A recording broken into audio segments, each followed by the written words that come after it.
Voilà, assalamu alaikum warahmatullahi ta'ala wa barakatuh. Bade mandi kola na ka maylalu bre pakaw fo baranda kunda jasi sonko du kal be konton bake.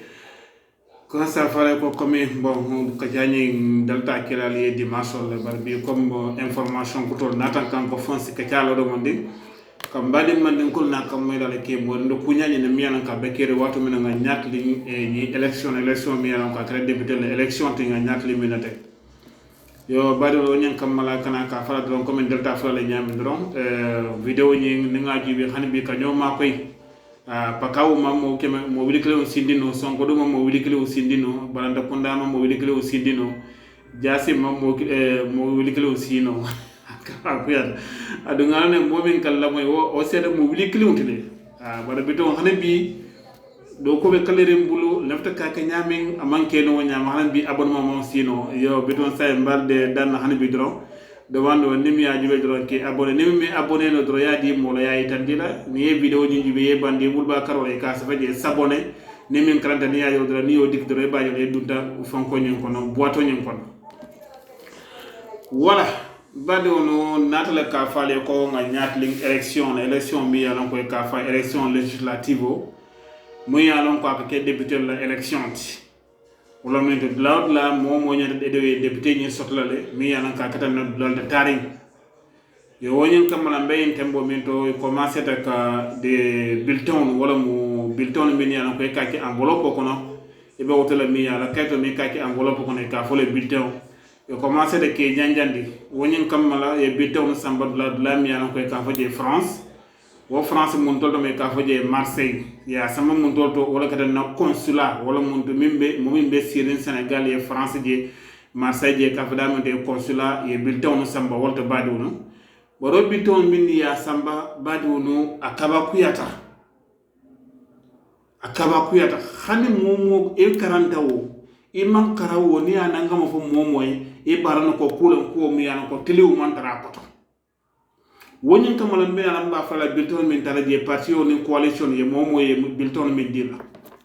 ni dele ko wallu wolo mu ablay wadala coalition wato min nani yewi askan mi kafta wo wallu ye bulletin min samba woli France Marseille akada bulletin wili saba ani bulletin kema saba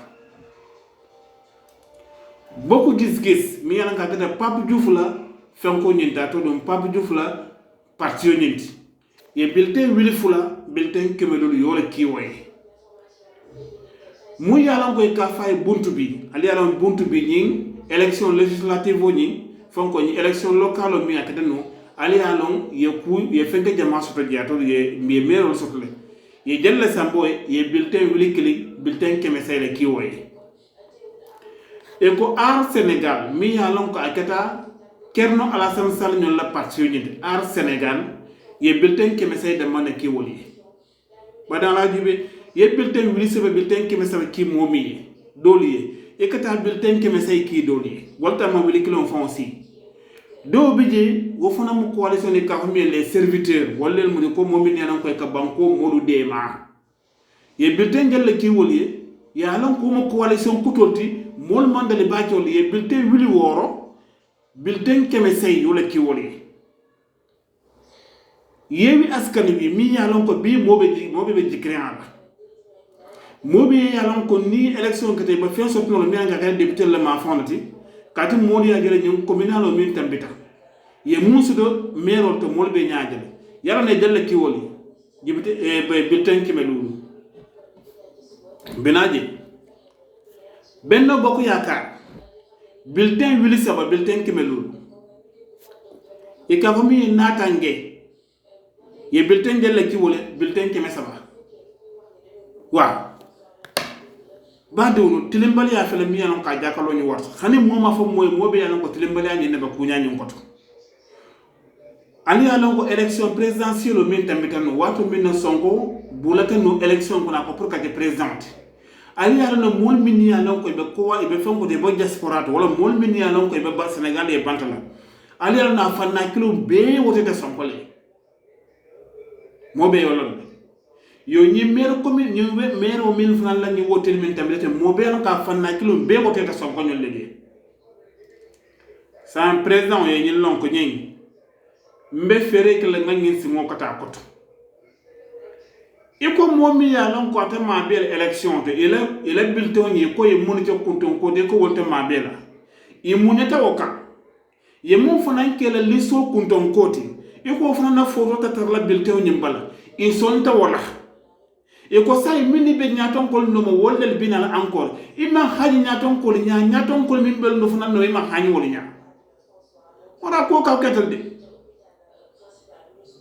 munni be sonko ñol le ko ñaton kala mun ke ta sonko ñol di khalifa sall ñol de ke job de ke fal ñol ima hañu wolu nya saw bolo koy d'accord ta say mini bolu remplacer wala mini bolu bulal sira wol noto ima na hañu wolu fanal nya e ka tay kele bilto e ko tala ado na ma jibe ñofe yalla tilimbali ya man tambi ñena tilimbali ya man tambi ñena morke ba ñimbe ma ñambi ne en tout cas de nkaddiya mo manden ko lede fo nga ñaayale parce que ni min te France te biltew na ta France et ce ka to ma ñakriw na kala jam fana fonto mi nga ta Sénégal banko kan parce que mol be ñu lon nako communauté jama bi de 21 de bi yewi askana bi ko lele ya gagné afo ado abenyu lon ni na ko ñulde ninge bula yi do gagné ñambi si ni gagné no tum funa wa ñamale woli gagné ko la bo le bilto na bo tarden la ata bayla parce que coalition wala monde parti politique le mien nga kafka ñome ko pour y sembo so de kafole coalition ñanta bulletin wili woro bulletin keme sabay ñanta rosodla momi ñanta bulletin keme wili woro keme saba sodla ekata bulletin keme lolu kiwoye te fenko ñinin wote ñin teta na consulat miliano ka be Marseille la caché wala mu le tampon miliano ko ñanta tampon na bulletin ñanka o fana mantraje bari na linga nging ñam ta kayra motu de Macky Sall nging kayra monta nit amal la kayro mu me fona ko amanga ni xana ma di woye ite mu minti mo le ye kewoti e mu minti bi mo le ye kewoti mo le ta dole kewoti ko wata kala adona ma soto ñim bankun kam président e na ñim bankun kan wote e ke ani opposition ma wote am me ñat li ñono wa say ni adata mari be xagnire fagna il son tanin nako banko mo le la frite la say mo nat nek ñu ndol la sembo tala e ka sembo di fam la ni adre be la ri fan oro ale ngani jibe ño fe yalla trimbal yaman tambi ñina wonin kamala pakawun kolu sonko dun kolu ja baranda kundan kolu jasen kolu alimbe kafunyo bangin benno bokku yakar ngan ko dia ida lawod la be te mo bri Sénégal jam fo Sénégal e pantala bi mo crédit de million ko ni ñimbe d'accord li xane dulal million ko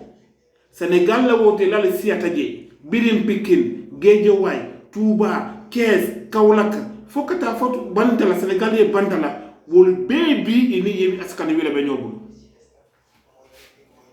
tala mo fale abe londindi wala akoni ngani lu bula bi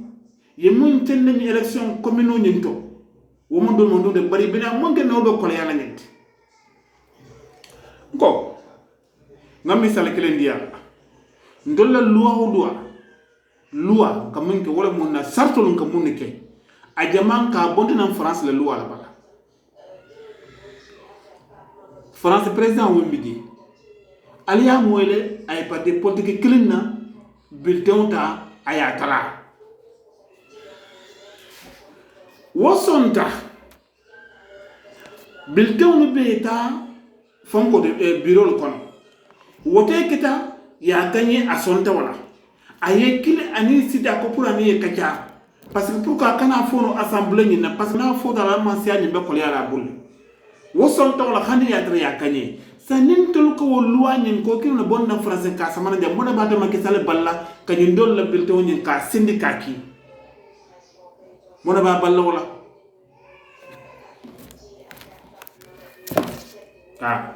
ka fotron sa ke mon diya tani sa ke mon diya tani wodrona biyan sayin parce que aka kukuta ma fene la loi kan kirenti je parce que loi ñina foko ni élection ñimbe kala parti au parti wala coalition ye belto mi nanga modi ñi ndol ñi do fana ñante wala sot ye mon ñi nanga mo ñi do fana ñante wala sot sey ka ñi ndol tatla ka ñi ndol ta ka fe ke fon ta ka fe ka ñi ndol tatla ba don tri wala bot sey nyabo ka bo ma sibola sey fo dumara be hotelo o mari way wato min abetri mbala la monu la ali nga sanctionné nenga sanctionné e ka sunya ro minke ka bankolo ko do ni sunya abe kontula nenga Macky Sall sanctionné aka mol soron minke ten abe kontula nenga Macky Sall sanctionné ka nyem mo fami mbeke ten abe kontula parce que mansakunda ni yaje akatra assemblée la bul ni o assemblée ka minte kera atakera parce que ko janna ba kala aka assemblée to ni assemblée ko wote tay comme ala mbol seta woto ay loi ni tambindi parce que o assemblée ni wolbe sirim banko le ni ko ni wolé fon fe wote mo ka nyemu la ko say banko bel d'accord ta wala on ala nyaayele de mo be mbul ni banko ka ngeng nyamante kayra moti de mo wote tay salon ko wote masi bolé adum sambilio lo na barkasta abo diru na mo be ko ngolaka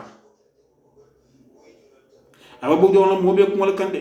kon woto sen dolle devoir o monati wala mo nando ko monati wala mo nyinde nyi ngamba nganna kato diran kanam nakato diran ngamba fereng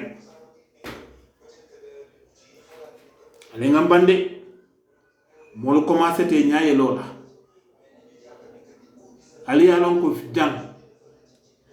moru mun minni ya non ko benyim bankun kam atuba atiwawon njasan nyasen layen nga nyinki baro sotla ko bi ane wala mor kilin madra kambendi mor kilin tijani be kambendi nim momo kuma kam forde ka fana be kambenda man kuma fale be koyre abe kuma le ma bondo lalma ka to bi mor bo mi yan ka krimata nyam bankun ko mo sirtu bara mor bonati biwo moro min fana fama boto bimbe en tembo men do wonen Macky Sall bu ke jata ta kilin parce que ka ko to Macky Sall kuma kina mangi kuma kilin da mangi fulati Macky Sall man son na sala ko mo nyum ana la nyin tala ba on jeya kuma ko min be fay ay kuma ko min be fay fa ka ko mora kay son ko man kama don ta kanula ka moro nyin landi ndi ne ka ko ha sonko secret lil babulu nenga bule nakata masale na wo secret mamandi atulu moro le fonte kana lawto abe fania kuntu wazi ka katunye to nyata bal parce que biya fon be londi nginal ko bi ni mo keta président nyim banku ko mi nga keta sonko ate fo fo sunya nyim banku ka do be sambana na do kana ata to bo nyim banku kam ay Sénégal sa manyama ma fa moli wala ta bola nyim bankun kan ay fon fa so dem bankun kan so nyame fa ya bef ha al parce que nem coalition yewi askanu wi assemblée gagné wala ba gël Sénégal ba changer complètement parce que bi wor wultale yi ñi ne muta ko tulu molde min yalon ko banko molel dicté la te tul man na ñi ne ke fa so la banko la fone bay nak la ka banko la mol so la ndi la fona men ko so la banko ñenka wo banko ñi ne fon na bi tala fanan ay beta ñala ñama ñam yalla ko banko be ba kala muta adi ñim fanan fa ko ni ke président ti to la ñi yewi askar bi ko lo e ko ministre ka joko do bi ne banko be sa kala muta député ka joko do bi ne banko be sa kala muta ni directeur bal ka joko do bi ne banko be sa kala muta wala mu tilimoti wala mu tilimoti de kon woto mol wol nyaay rek la ko ndollel mo problème mo ntolu andol mo problème mo de ngon tolu juman tolu mandin kolu bera pakaw a balanda kunda a sonko du a jasin ha moron ndolo ko kaw ketal de alsa ka getu de parce que bi a jere te keme fulu din tol la keme fula kilin ya din na pour nga som sanjulu ko la yala keme fula ha moro keme fulo do ya batal de wallahi keme fulo do ya batal wallahi alkana somala adu ibinato alkanna de te ate président Macky Sall yen campagne ñing nsi ñom faale ko jikitente buluje mi yana ko safa balol asingoro le pakaw banko ko wala ba singoro le Casamance fon banko ko tango Ousmane Sonko be maire ya la Ziguinchor Macky Sall tata faire Casamance de parce que président ministre Casamance yeta Kolda yeta Sédhiou yeta Bignona ime singoro Ziguinchor hani te Sonko yeta Ziguinchor sa te kono Macky Sall ye don Ziguinchor sa te kono jigitam bul woto hani yani jigitam bul woto asala ji parce que data fola sinya clean sinya flanta man tanoji ko la ka batuje ataya lone parce que mbente momi depuis abe firel be kata kam pour ko na merol min ya lon koy ben bankol kan ke clean ka kudo jurmi bulu pour ko si dom population nyum kan ka kudo dule ka fokal si wote Macky Sall al kana sumala de wo merol min ya lon koy bije be fon ko moleje mantraleje atule wote te bade mantre be ko moleje ndra nga fal wallahi billahi tallahi nal woteta benno boko ya kariye mo la be kan ni sabat momo wotete de e wotete gordigen wol sembentu yay e bolo kala momo wotete de franc-maçon sembentu yay bolo kala ahe so fali de kono woto ale nga fiereke mbadi wono nga keseya parce que molbe dia mole la mole et la camp là et la sur camp là dolbe dia mole la mole serel camp dolbe dia mole la mole fula camp là dolbe dia mole la mole do la camp momo yake la mole le kunindi nda fana nga nyi sarzol ta ba de man ko le kawol kunni be tambo minto pour kal salon nyimma sa konda be tambo minton toliye abe tambo minto banko kampara be tambo minton toliye ndole ma mona sotoje kabara kata man soti nga mona sotabulu hani fuy hani lampol minni ya lon ko be sambal na banko kal lampol jumal kate bala lampo jumal kate bala lampo kila mu ko moto ye potol le de malondi fentije kar wato min election mero le election ni binata ye nata ye potol londi imam fa fentije